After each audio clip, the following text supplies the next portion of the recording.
Deuxième partie. Deuxième partie, on en était resté à celui qui croit en moi fera aussi les œuvres que je fais et il en fera de plus grandes. Voilà, c'est comme c'est comme une histoire de science-fiction. Là, on parle de 5 personnages. Enfin, Johnston nous cite 5 personnes qui sont des humains, hein, donc du XXe siècle. Et dans notre, voilà, que dans notre monde occidental scientiste, leur histoire, voilà, ça collait pas.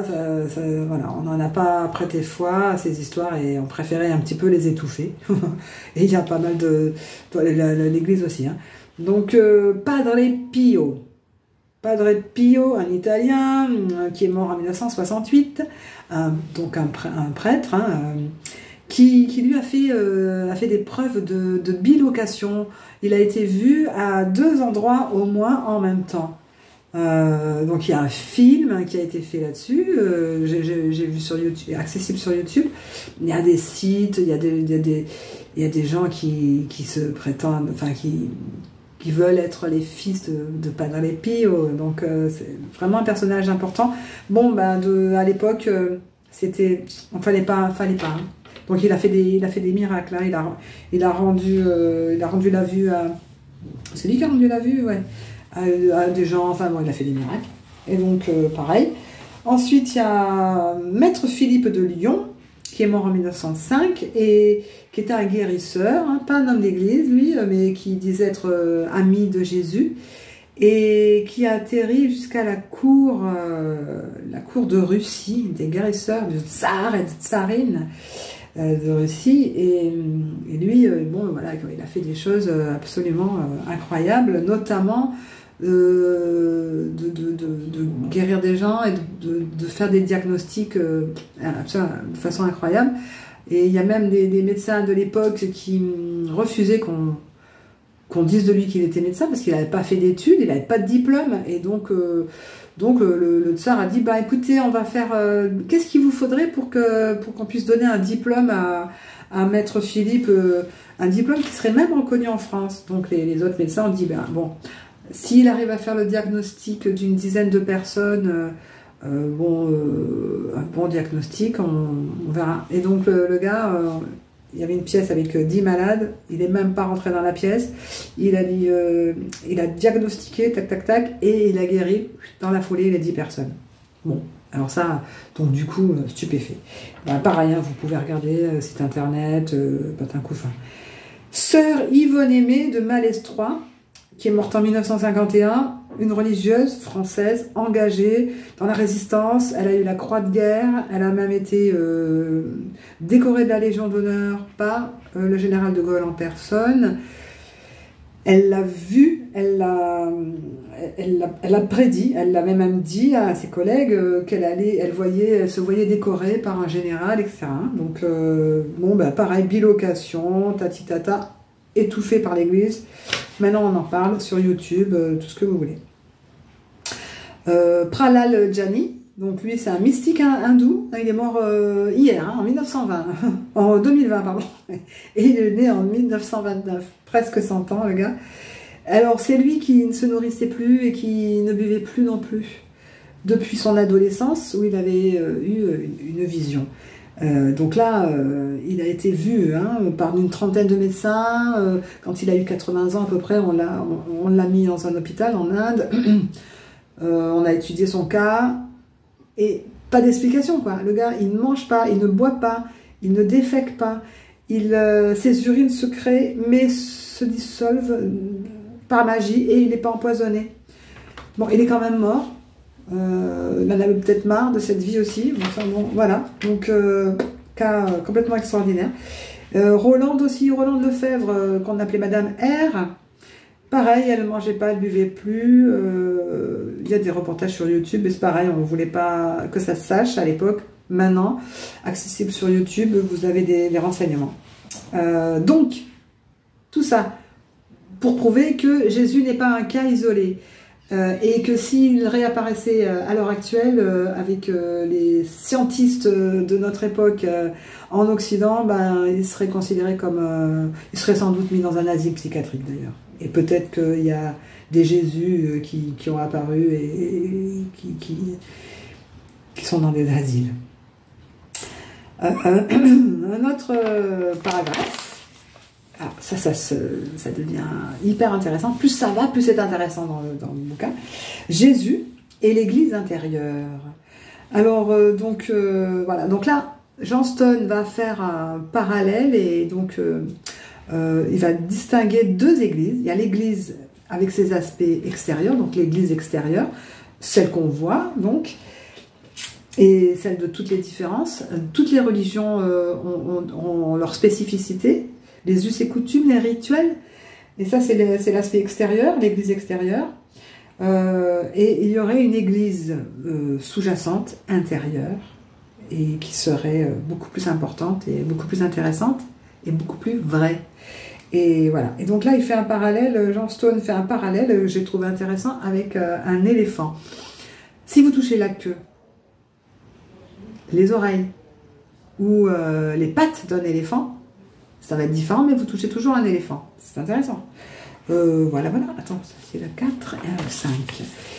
Donc, voilà. Et donc là, il se base sur un texte qui date de 1799, un texte de Karl von Eckart-Schauden, un Allemand, qui parle d'une unité dans une vérité absolue.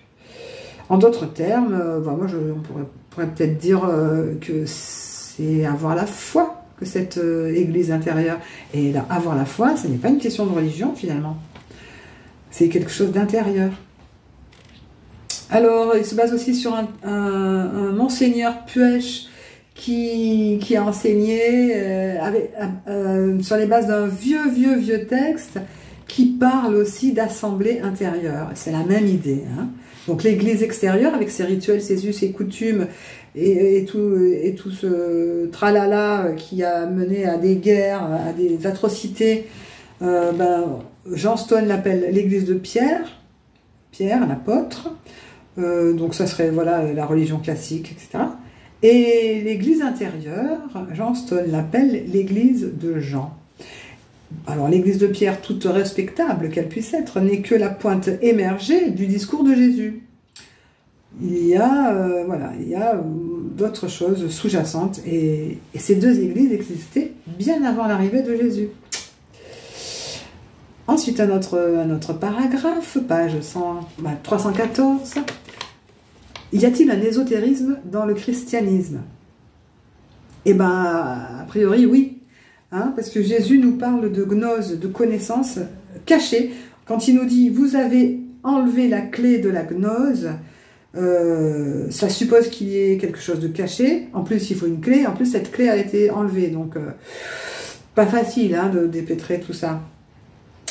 Donc Johnston se base aussi sur des écrits de Césarée et Origène et bien d'autres qui confirment dans leurs écrits une partie cachée, non écrite, donc transmise oralement des paroles de Jésus, voilà, une histoire alors voilà, Eckart-Schauden, lui, il parle de sens des réalités divines, donc un sens caché qui serait que lui appelle le sensorium spirituel. Donc en fait, ce serait une espèce de sens, un sixième sens, qui permettrait de percevoir une vérité absolue. Ça devient intéressant là. Donc on pourrait parler de sixième sens ou de bon sens, hein, en fait. Donc ceux qui possèdent ce sens se reconnaissent sans erreur possible, car il n'est pas possible de simuler. Donc là, il y a plein d'exemples aussi assez intéressants de gens qui se sont reconnus, enfin bon, voilà. Ça rejoint d'autres cultures, le troisième œil, l'ouverture de la Kundalini, tout ça. Ça peut être rapproché à ça. Et alors, Eckart-Schauden va même plus loin en disant que cela devrait être notre but dans la vie que de développer cette capacité. Une fois qu'on a senti quelque chose, là, bien, voilà, ce serait le travail de toute une vie pour y parvenir, mais bonne nouvelle, on en est tous capables. Par contre, bon, bah, comme dit Matthieu dans son évangile, il y a beaucoup d'appelés, mais peu d'élus. Alors, cette phrase, elle a été interprétée sans doute pas dans le bon sens également, puisque ça veut, c'est pas une histoire de discrimination, c'est pas une pioche au hasard, comme ça, plouf, plouf, plouf, ça sera toi. Non, en fait, ça veut dire que c'est un travail, c'est un effort à fournir, que de se rapprocher comme ça de ce sens, avec ce sens de Dieu, en fait. Et peu y parviennent totalement. Mais bon, même si on n'y parvient pas, on peut s'en approcher. Et là ça me rappelle une phrase que j'aime beaucoup d'Oscar Wilde, qui a été longtemps, je veux dire, c'est un peu mon hymne. Il faut toujours viser la lune, car même en cas d'échec, on atterrit dans les étoiles. Ben ouais, forcément, en tout, autant viser la lune. Voilà, et ensuite il y a un paragraphe, un passage sur lequel John Stone ne s'étale pas suffisamment à mon sens, qui est pourtant très intéressant, et c'est à développer, et vraiment, je regrette que ça ne le soit pas dans ce livre. Il nous dit que notre époque nécessite un grand récit qui puisse être partagé par tous. Effectivement, à l'heure actuelle, on s'est un petit peu éloigné de tout ce qui est religion, mais a fortiori, parce que cet aspect extérieur, en fait, est vraiment rabat-joie, et voilà, ces interprétations de partout, ça sonne faux. Ça, effectivement, c'est pas. On sent qu'il y a eu un truc à dévier là, donc forcément les gens s'en sont éloignés. Et ce n'est pas avec le panthéisme, ni l'animisme, ni même les spiritualités laïques. Ce qu'il appelle les spiritualités laïques, je suppose que c'est New Age et compagnie. C'est pas ça qui pourrait nous aider à avoir un récit, un grand récit partagé. Et là, je trouve que c'est important, et c'est même dangereux, parce que on voit à l'heure actuelle, avec l'idée du gouvernement mondial, je vous mettrai un lien intéressant là sous la vidéo, il y a une idée dans ce nouvel ordre mondial d'une seule religion pour tous. Donc là, je pense pas que ce soit de ça dont parle John Stone, cette idée pour lui qu'on puisse toucher du doigt un sens profond de la vérité. Je vois tout à fait ce qu'il veut dire, mais en fait c'est rattrapé déjà par les satanistes, je ne veux pas dire le mot, mais en tout cas ça a été, voilà, c'est déjà, ils ont toujours une longueur d'avance, hein, donc là ils nous la font à l'envers avec des regroupements de toutes les religions dans cette fabuleuse, ce fabuleux palais, comment ça s'appelle? Le palais de la paix et de la réconciliation, à Astana, c'est quoi ce pays là? Le Kazakhstan. Vous regarderez un petit peu là, je mettrai des liens, ça pue du cul. Effectivement, donc là, on en vient à cette idée que le nouvel ordre mondial a vraiment envie de rattraper les bonnes consciences, et de rattraper un petit peu tous les gens qui essayent de s'éveiller à ce sens caché, en fait.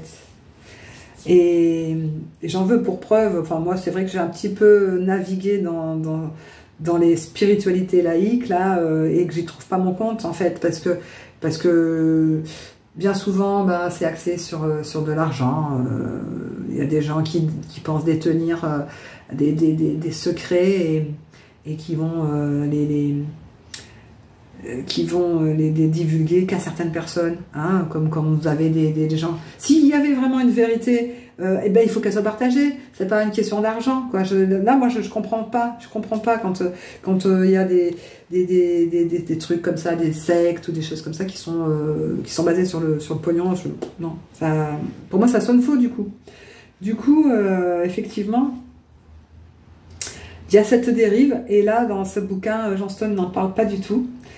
Et pourtant, c'est vraiment le piège à ne pas éviter. Bon, je pense que j'y reviendrai sur d'autres vidéos. Il y en a d'autres, si vous voulez aller voir les premières que j'ai faites en 2020, j'en parle. Il y a vraiment un sacré problème à ce niveau-là. Bon, voilà. En tout cas, ce bouquin, je le recommande. J'en ai fait un résumé.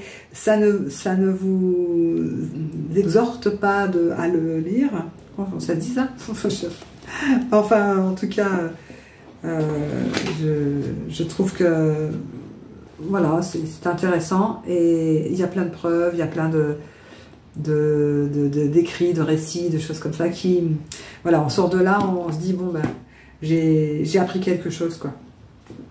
Et pour ceux qui ne croyaient pas en l'existence de Jésus ou pour qui c'était vraiment des histoires pour les enfants, ben non, là la preuve est faite que cet homme a existé, qu'il a fait des miracles et que c'est pas le seul. Voilà,